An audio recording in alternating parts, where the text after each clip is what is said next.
Hello friends. आज fundamental analysis series की तीसरी कड़ी में हम लोग प्राइस अर्निंग रेशियो पे डिस्कस करेंगे। इससे पहले रिटर्न ऑन कैपिटल एम्प्लॉयड और रिटर्न ऑफ इक्विटी का वीडियो हम लोग देख चुके हैं। अगर आप नहीं देखे हैं तो वॉच लिस्ट में जाकर इसे देख लें। आज हम लोग जानेंगे कि प्राइस अर्निंग रेशियो क्या होता है। अगर आप भी प्राइस अर्निंग रेशियो को बिना देखे और समझे किसी भी शेयर को खरीदते हैं तो आप बहुत बड़ी गलती करते हैं, क्योंकि हर बड़ा निवेशक पीई अनुपात को एक अच्छा शेयर पहचानने का फार्मूला मानता है। एक अच्छा इन्वेस्टर कभी भी पीई रेशियो को देखे बिना किसी कंपनी में इन्वेस्ट नहीं करता, क्योंकि इन्वेस्टमेंट एक बहुत इम्पॉर्टेंट फाइनेंशियल रेशियो है। पी रेशियो के बारे में आप लोगों के मन में बहुत से सवाल हैं, जैसे स्टॉक मार्केट में पी रेशियो क्या है, इसका मतलब क्या होता है, पी रेशियो कितना होना चाहिए, किसी शेयर का फंडामेंटल एनालिसिस करते समय पी रेशियो का इस्तेमाल कैसे करते हैं, हमें कितने पी पे शेयर खरीदना चाहिए, पी रेशियो कैसे बताता है शेयर महंगा है या सस्ता है, कितना पी रेशियो होना अच्छा माना जाता है, पी रेशियो ज़्यादा होना चाहिए या कम होना चाहिए। कुछ इन्वेस्टर शेयर महंगा होने के बावजूद भी हाई पी रेशियो वाले शेयर में निवेश क्यों करते हैं, सेक्टर का पी क्या है, पी रेशियो के फायदे क्या हैं। अगर आप इन सवालों के बारे में सोचते हैं तो आज हम इस वीडियो में इन्हीं सवालों का उत्तर देंगे।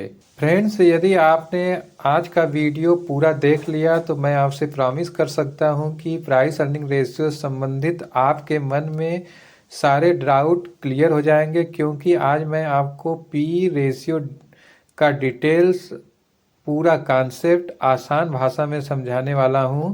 तो हम शुरू करते हैं वीडियो को। पी रेशियो का मतलब होता है प्राइस टू अर्निंग रेशियो। यह एक फाइनेंशियल अनुपात होता है जो यह बताता है कि आपको किसी कंपनी में 1 रुपया कमाने के लिए कितना प्राइस देना पड़ता है।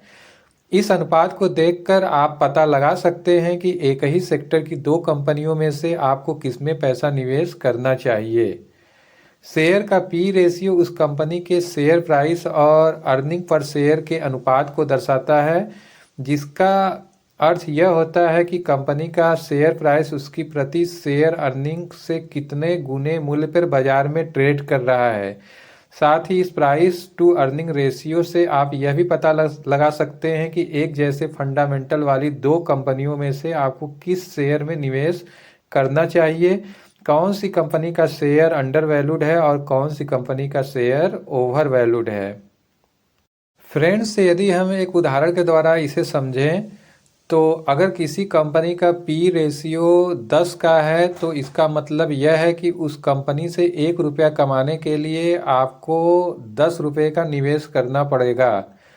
अगर आपको ये उदाहरण नहीं समझ में आ रहा है तो इसको और अधिक सरल करते हैं।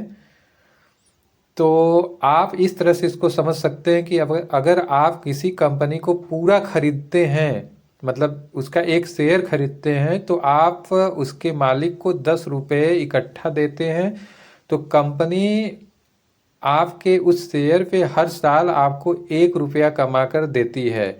यह 1 रुपया आपको हर साल जिंदगी भर मिलेगा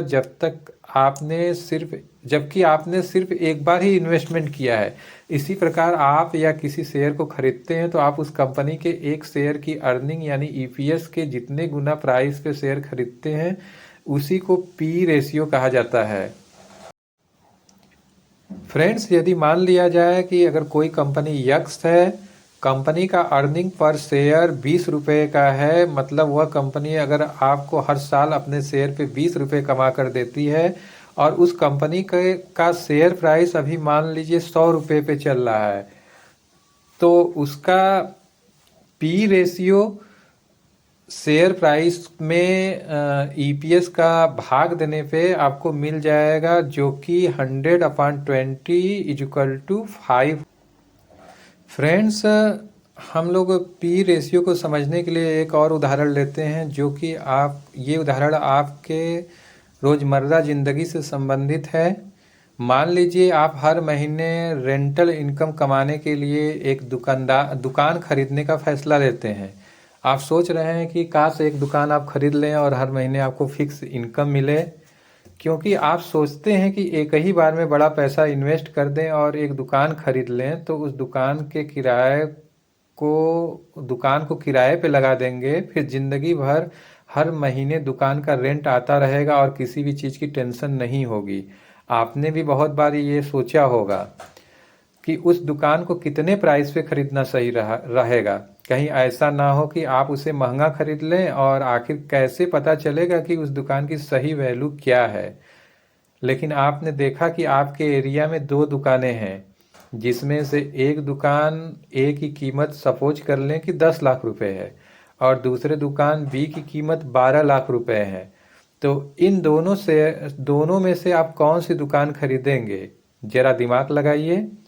अगर हम सिर्फ प्राइस देखते हैं तो बेशक हर कोई दुकान ए को खरीदेगा, क्योंकि इसकी कीमत 10 लाख रुपए है और दुकान बी की कीमत 2 लाख रुपए ज़्यादा है। लेकिन इन्वेस्टमेंट में कोई भी फैसला सिर्फ प्राइस देखकर नहीं करते हैं, इसलिए आप कंपनी की अर्निंग देखते हैं। दोनों कंपनियों की अर्निंग देखने पे पता चलता है कि दुकान ए मान लीजिए 10,000 रुपये महीने कमाती है, जबकि दुकान बी 15,000 रुपये महीने कमाती है। तो आपके लिए कौन सी दुकान अच्छी होगी? यहीं पे पी रेशियो काम आता है, जो आपको सही निर्णय लेने में मदद करेगा। अब आगे दोनों दुकानों का पी रेशियो निकाल कर हम पता करेंगे कि कौन सी दुकान महंगी है और कौन सी दुकान सस्ती है। पहली दुकान की बात करें, जिस lakh upon 10,000 is equal to 100 होगा। आइए अब हम दूसरी दुकान का पी रेशियो निकालते हैं। दुकान बी जिसकी कीमत 12 लाख रुपए है और मंथली इनकम 15,000 रुपये है। अगर उसका पी निकालें तो 12 lakh upon 15,000 is equal to 80 हो गया। आप देखते हैं कि दुकान बी का पी रेशियो 80 है, जो कि दुकान ए के पी रेशियो 100 से कम है। इसका मतलब वैल्यूएशन के हिसाब से दुकान बी सस्ती है, जबकि दुकान ए महंगी है। अगर आप सिर्फ प्राइस देखकर डिसीजन लेते तो आपका फैसला गलत हो सकता था। इसलिए आपके लिए 12 लाख कीमत वाली दुकान बी एक अच्छा इन्वेस्टमेंट होगी, ना कि 10 लाख रुपए वाली दुकान ए। ठीक इसी प्रकार पी रेशियो का उपयोग सिर्फ सस्ते शेयर की जगह अच्छे वैल्यूएशन स्टॉक को पहचानने में भी किया जाता है। फ्रेंड्स, आप ऊपर के उदाहरणों से अच्छी तरह समझ गए होंगे कि पी रेशियो क्या होता है। यानी इक्विटी की बात करें तो शेयर के मूल्य को अर्निंग पर शेयर से अगर भाग दे दिया जाए तो हम लोग पी रेशियो प्राप्त करते हैं। किसी कंपनी का पी रेशियो जितना कम होगा वो कंपनी अच्छी मानी जाएगी, लेकिन किसी कंपनी को अच्छा कहने का पैमाना केवल पी रेशियो नहीं होता है। उसके साथ साथ हमें रिटर्न ऑफ कैपिटल एम्प्लॉयड और रिटर्न ऑफ इक्विटी भी देखना होता है। इसे समझने के लिए आप प्ले लिस्ट में जाकर वीडियो देख सकते हैं और आने वाले दिनों में हम लोग कुछ और पैरामीटर्स को डिस्कस करेंगे, ताकि आप लोग किसी भी कंपनी का फंडामेंटल एनालिसिस अच्छी तरह कर सकें और अपने लिए अच्छे शेयर का चुनाव स्वयं कर सकें। तो फ्रेंड्स, अगर आपको ये वीडियो अच्छा लगा हो तो प्लीज़ इसे लाइक और सब्सक्राइब करिए और अपने फ्रेंड्स को भी डिस्ट्रीब्यूट करिए, शेयर करिए, ताकि वो लोग भी इसका फ़ायदा उठा सकें। फ्रेंड्स,